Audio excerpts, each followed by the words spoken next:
Hello everybody, how's your day? Ang ganda ng sikat ng araw, maaga ako dito sa city pumunta dahil may early morning breakfast treat ang aking work. Ayan o, Babette's. Yan, awarded as a pinakamasarap na bun dito sa Sweden. Sige, pasok tayo.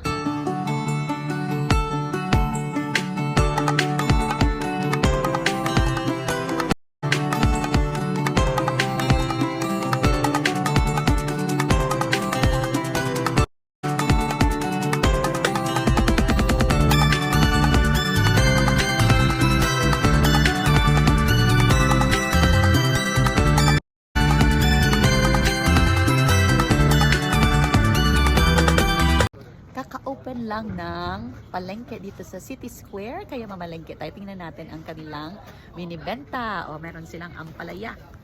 E, maglibot-libot pa tayo kung ano ating pwedeng dalhin.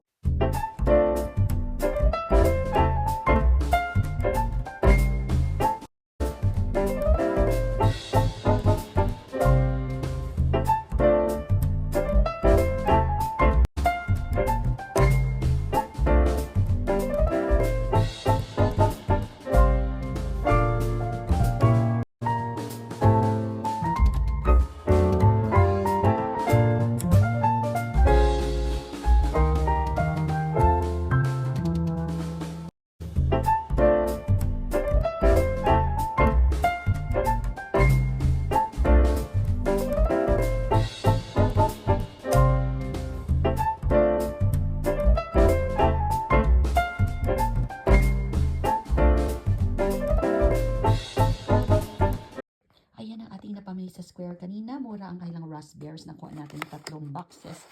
30 crowns, so 150 pesos. Meron ding beans. At look, meron silang ampalaya. Gawin natin ensalada ang isa, tapos lagyan natin ng egg ang dalawa. Masarap yan, napait-pait. Ang ganda pati ng kanyang pagka-rough, oh. Minsan naiisip nyo, very humorous ang ating Panginoon, no? Tingnan mo naman yan. Okay. So, funny ang kanyang texture. At spinach, ang lalaki ng mga dahon ng kanilang spinach. O, igisa natin, parang Chinese style. Lagyan natin ng sesame oil and sesame seeds. Okay.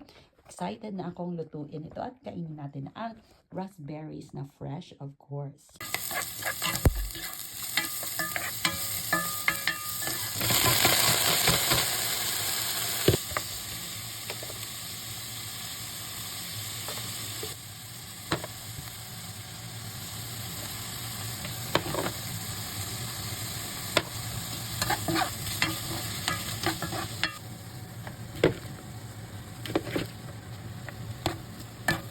Oil para mabangon.